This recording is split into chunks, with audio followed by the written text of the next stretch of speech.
Hello friends, എല്ലാവർക്കും സുഖമല്ലേ? അപ്പൊ നമുക്കിന്നേ ചിക്കൻ വെച്ചിട്ട് ഒരു തീയൽ ഉണ്ടാക്കി നോക്കാം. അപ്പൊ എങ്ങനെയാന്ന് ഉണ്ടാക്കുന്നത് കണ്ടു നോക്കാം. വായോ.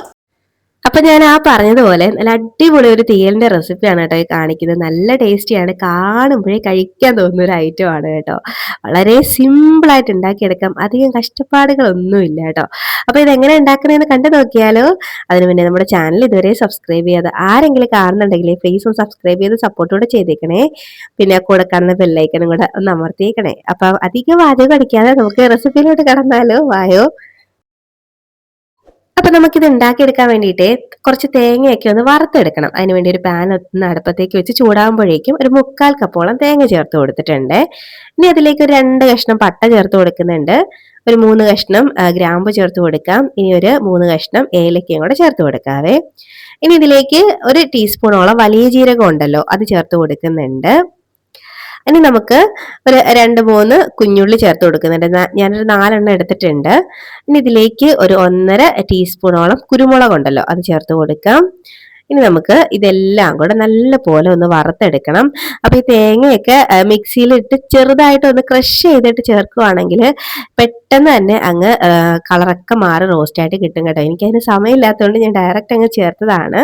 പിന്നെ നിങ്ങൾക്ക് വേണമെങ്കിൽ കുറച്ച് എണ്ണ ഒഴിച്ചിട്ടും ഇതെല്ലാം ഇട്ട് ഒന്ന് റോസ്റ്റാക്കി എടുക്കാവുന്നതേ ഉള്ളൂ. ഞാനിപ്പോൾ എണ്ണയൊന്നും ചേർക്കുന്നില്ല. ഇതുപോലെ ഒന്ന് വഴറ്റി ഒന്ന് റോസ്റ്റാക്കി എടുക്കുകയാണേ. ഇപ്പൊ ദാണ്ട കണ്ടോ, കളറൊക്കെ ഒന്ന് മാറി വന്നതാണ്ട്. അപ്പൊ ഈ ഒരു പരുവാവുന്നത് വരെയാണ് ഒന്ന് വറുത്തെടുക്കേണ്ടത്. കൂടെ തന്നെ നിൽക്കണേ, തേങ്ങ കരിഞ്ഞു പോവാൻ നോക്കിക്കോണം. അപ്പൊ ദാണ്ട ഇതുപോലെ ഞാനൊന്ന് വറുത്തിട്ടുണ്ട്. അപ്പം കറക്റ്റ് ആയിട്ട് നമ്മൾ മിക്സിയുടെ ജാറിലൊന്ന് അടിച്ചിട്ടാണ് തേങ്ങ ഇടുന്നെങ്കിൽ ഈ എല്ലാ ഭാഗത്തും ഇങ്ങനെ വെള്ളമൊന്നും കാണൂല. കറക്റ്റ് ആയിട്ട് എല്ലാം ഒരേ കളറിൽ വരും കേട്ടോ. അപ്പൊ അതൊന്ന് തണുത്ത് വന്നതിന് ശേഷം ഞാനൊരു മിക്സിയുടെ ജാറിലോട്ട് ഇട്ട് കൊടുക്കുന്നുണ്ട്. ഇതുപോലെ ഒന്ന് വറുത്തെടുത്തിട്ട് ഒന്ന് തണുക്കാൻ വെച്ചിട്ട് നമുക്ക് മിക്സിയുടെ ജാറിലോട്ട് തണുത്തതിന് ശേഷം ഇട്ട് കൊടുത്തിട്ട് കുറച്ച് വെള്ളം കൂടെ ചേർത്ത് കൊടുക്കണം. ഇത് അരയാൻ പാകത്തിന് കുറച്ച് വെള്ളം ചേർത്ത് കൊടുക്കുന്നുണ്ട്. ഒരല്പം വെള്ളം ചേർത്താൽ മതി, ഒരുപാട് വെള്ളം ഒന്നും ചേർക്കേണ്ട ആവശ്യമില്ലേ. ഇനി നമുക്ക് നല്ല പേസ്റ്റ് പോലെ ഒന്ന് അരച്ചെടുക്കാം. നന്നായിട്ട് അരച്ചെടുക്കണം. അതുകൊണ്ട് ഇതുപോലെ അരച്ചെടുത്തിട്ടുണ്ട്. അപ്പൊ ഇത് അങ്ങോട്ട് മാറ്റി വെക്കാം. ഇനി ഞാനിവിടെ അത്യാവശ്യം വലിയൊരു കടായി തന്നെ അടുപ്പത്തേക്ക് വെച്ചിട്ടുണ്ട്. അതിലേക്ക് ഒരു 4 ടേബിൾ സ്പൂണോളം വെളിച്ചെണ്ണയാണ് കേട്ടോ ചേർത്ത് കൊടുക്കുന്നത്. വെളിച്ചെണ്ണയിൽ ഉണ്ടാക്കുമ്പോഴാണ് നല്ലൊരു ടേസ്റ്റ്. വെളിച്ചെണ്ണ ഒന്ന് ചൂടായി വരുമ്പോഴേക്കും ഒരു 2 സവാള എടുത്ത് ഇതുപോലെ കുനുകുനാന്നൊന്ന് അരിഞ്ഞെടുത്തിട്ടുണ്ട്. ഞാൻ ചോപ്പറിൽ അരിഞ്ഞെടുത്തതാണ് കേട്ടോ. അപ്പൊ കുനുകുനാന്ന് അരിഞ്ഞെടുത്തിട്ടുണ്ട്. ഇതുപോലെ ചെറുതായിട്ട് അരിഞ്ഞെടുക്കുകയാണെങ്കിൽ കുറച്ചും കൂടെ നല്ലതാണ് കേട്ടോ ഈ ഒരു റെസിപ്പിക്ക്. ഇനി നമുക്ക് ഇതിന്റെ ഒരു കളറൊക്കെ ഒന്ന് മാറി നല്ല പോലെ വഴണ്ടി കിട്ടുന്നവരെ നന്നായിട്ടൊന്ന് വഴറ്റിയെടുക്കണം. അപ്പൊ ഇതുപോലെ ഒന്ന് വഴറ്റി കൊടുക്കാം. ഇപ്പൊ തന്നെ ആ കളറൊക്കെ ഒന്ന് ചേഞ്ച് ആയിട്ട് വന്നിട്ടുണ്ട് കണ്ടോ. സവാളയൊക്കെ ഒന്ന് വാടി കളറൊക്കെ ഒന്ന് മാറി വന്നിട്ടുണ്ട്. അപ്പൊ ഈ ഒരു പരുവം വരെയാണ് ഒന്ന് വഴറ്റി എടുക്കേണ്ടത്. ഇപ്പൊ ഒന്ന് ആയിട്ടുണ്ട്. അപ്പൊ ഇനി നമുക്ക് ഇതിലേക്ക് ചേർത്ത് കൊടുക്കേണ്ടത് ഇഞ്ചിയും വെളുത്തുള്ളിയും കൂടെ ചതച്ചതാണ് കേട്ടോ. അപ്പൊ ഞാനിവിടെ ഒരു ബൾബ് വെളുത്തുള്ളി എടുത്തിട്ടുണ്ട്. അത് ആ തൊലിയോട് കൂടി തന്നെയാണ് എടുത്തേക്കുന്നത്. പിന്നെ ഒരു ചെറിയ കഷ്ണം ഇഞ്ചിയും കൂടെ ചേർത്ത് ഒന്ന് ചതച്ചെടുത്തതാണ്, അത് ഇതിലേക്ക് ഇട്ട് കൊടുത്തിട്ടുണ്ട്. ഇനി ഇതിന്റെ ആ ഒരു പച്ചമണമൊക്കെ മാറുന്നവരെയും നല്ലപോലെ ഒന്ന് വഴറ്റി കൊടുക്കണം.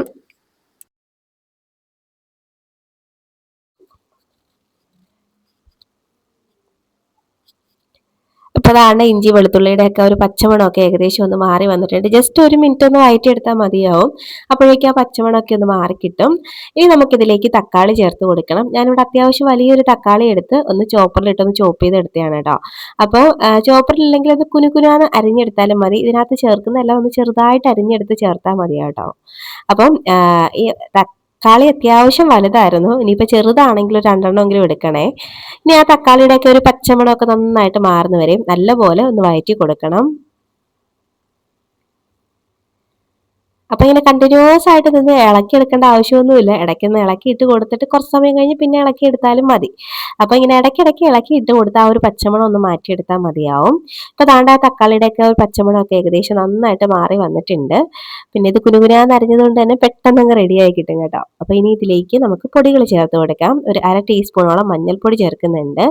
ഇനി ഇതിലേക്ക് ഒരു 2 ടേബിൾ സ്പൂണോളം മുളക് പൊടിയാണ് കേട്ടോ, കാശ്മീരി ചില്ലിയാണ് എടുത്തേക്കുന്നത്. ഇനി അതുപോലെ 2 ടേബിൾ സ്പൂണോളം മല്ലിപ്പൊടി മല്ലിപ്പൊടി ഉണ്ടല്ലോ അതും കൂടെ ചേർത്ത് കൊടുക്കാം. ഇനി നമുക്ക് ഈ പൊടികളുടെ ആ ഒരു പച്ചമണമൊക്കെ ഒന്ന് മാറുന്നവരെ വീണ്ടും നല്ലപോലെ ഒന്ന് വഴറ്റി കൊടുക്കണം. ലോ ഫ്ലെയിമിൽ വെച്ചിട്ട് വേണം കേട്ടോ ഈ പൊടികൾ ചേർത്തിട്ട് ഒന്ന് വഴറ്റിയെടുക്കാനായിട്ട്. ഇതൊക്കെ ഓൾറെഡി എല്ലാവർക്കും അറിയാവുന്ന കാര്യമായിരിക്കും. പിന്നെ ആദ്യമായിട്ടൊക്കെ പാചകം ചെയ്യുന്നവരൊക്കെ ഉണ്ടാവുമല്ലോ, അധികം ഐഡിയ ഇല്ലാത്തവർ, അവർക്ക് വേണ്ടിയിട്ടാണ് കേട്ടോ പറഞ്ഞു തരുന്നത്. അപ്പോൾ ദാണ്ടെ നല്ലപോലെ ഒന്ന് മിക്സ് ആക്കി കൊടുക്കാം.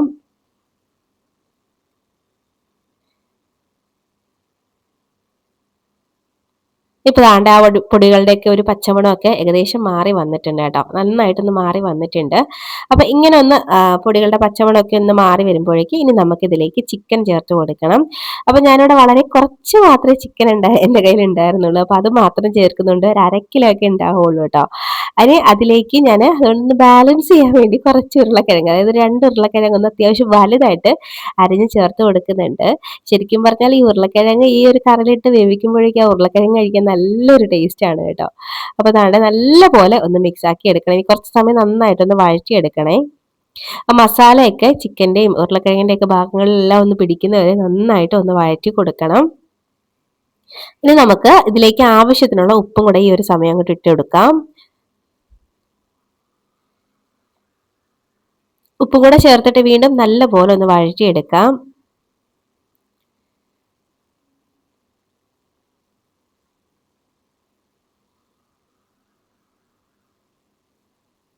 ഇനി നമുക്കിതൊന്ന് അടച്ചു വെച്ചിട്ട് ഒന്ന് കുക്ക് ചെയ്യാം. ഇപ്പൊ തൽക്കാലം ഇതിലേക്ക് വെള്ളം ഒന്നും ആഡ് ചെയ്യേണ്ട കാര്യമില്ല. അടച്ചു വെച്ചിട്ട് ജസ്റ്റ് ഒരു 5 മിനിറ്റ് നമുക്കൊന്ന് കുക്ക് ചെയ്തെടുക്കാം ഫസ്റ്റ്. പിന്നീട് നമുക്ക് ഇതിലേക്ക് അരപ്പൊക്കെ ചേർക്കാനുള്ളതാണ്. അപ്പം ഒരു 5 മിനിറ്റ് അങ്ങനെ തന്നെ ഇരിക്കട്ടെ. ഒന്ന് അടച്ചു വെക്കുന്നുണ്ട് ഞാൻ. ഇപ്പൊ ദാണ്ട് ഒരു 5 മിനിറ്റ് ഒക്കെ ആയിട്ടുണ്ട്. ചിക്കനകത്തുനിന്ന് വലുതായിട്ട് വെള്ളമൊന്നും ഇറങ്ങി വന്നിട്ടില്ല കേട്ടോ. അപ്പൊ സാധാരണ ചില ചിക്കനൊക്കെ വെക്കുമ്പോഴേക്കും നന്നായിട്ട് വെള്ളം ഇറങ്ങി വരും. ഇതിന് ഫ്രിഡ്ജിൽ വെച്ചത് കൊണ്ടായിരിക്കാം ചിലപ്പോൾ വെള്ളമൊന്നും വന്നില്ല. അപ്പൊ നമുക്കിനി നമ്മുടെ അരപ്പ് ചേർത്ത് കൊടുക്കാം കേട്ടോ.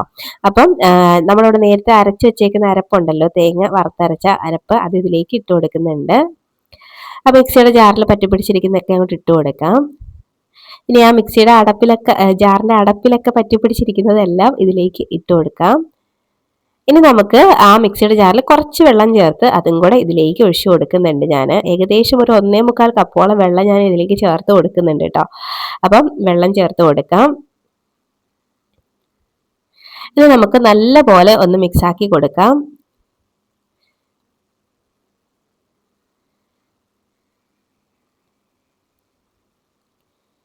നന്നായിട്ട് ഞാനൊന്ന് മിക്സ് ആക്കി എടുത്തിട്ടുണ്ട്. ഇനി ഞാൻ അല്പം വെള്ളം കൂടെ ചേർക്കുന്നുണ്ട്. കുറച്ചും കൂടെ ചിക്കനൊക്കെ ഇനി ഒന്ന് വെന്തും കൂടെ കിട്ടണമല്ലോ. അപ്പൊ ഞാൻ കുറച്ച് വെള്ളം കൂടെ ചേർക്കുന്നുണ്ട്. ഇനി ഞാൻ മിക്സ് ആക്കിയതൊന്നും ഇല്ല കേട്ടോ, ഡയറക്റ്റ് അങ്ങ് അടച്ചു വെക്കുകയാണ്. ഇനി നന്നായിട്ട് ഒന്ന് കുക്കായിട്ട് വരട്ടെ. ഇപ്പൊ ദാണ്ടെ ഒരു 15 മിനിറ്റ് കഴിഞ്ഞിട്ടുണ്ട്. നമ്മുടെ ചിക്കനൊക്കെ റെഡി ആയിട്ട് ആ എണ്ണയൊക്കെ തെളിഞ്ഞു നിൽക്കുന്നതുണ്ടോ. കറി ഇവിടെ സെറ്റ് ആയിട്ട് വന്നിട്ടുണ്ട്. നല്ല നല്ല പോലെ കുറുകി നല്ല ടേസ്റ്റി ആയിട്ട് നമ്മുടെ ചിക്കൻ തീയൽ ഇവിടെ റെഡി ആയിട്ട് വന്നിട്ടുണ്ട് കണ്ടോ. കാണുമ്പോഴേ കഴിക്കാൻ തോന്നുന്ന നല്ലൊരു മണമൊക്കെയാണ്. പിന്നെ ഞാനിതിലേക്ക് ഒരു കാര്യം ചേർക്കാൻ മറന്നു പോയതാണ് കേട്ടോ. വീഡിയോ എല്ലാം എടുത്ത് എഡിറ്റ് ചെയ്യുന്ന സമയത്ത് അയ്യോ കറിവേപ്പില ചേർത്തില്ലല്ലോ എന്ന് ഓർത്തത്. അപ്പൊ നിങ്ങൾ കുറച്ച് കറിവേപ്പിലൊക്കെ ചേർത്തേക്കണേ. അപ്പൊ നമ്മുടെ അടിപൊളി ഒരു ചിക്കൻ തീയൽ ഇവിടെ റെഡി ആയിട്ടുണ്ട്.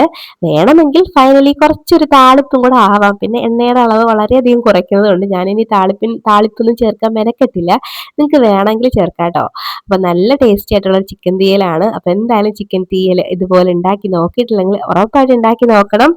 എന്നിട്ട് നിങ്ങളുടെ അഭിപ്രായം പറയാൻ മറക്കരുത്. അതുപോലെ വീഡിയോ ഇഷ്ടമാവുകയാണെങ്കിൽ ലൈക്ക് ചെയ്യാനും മറക്കല്ലേ.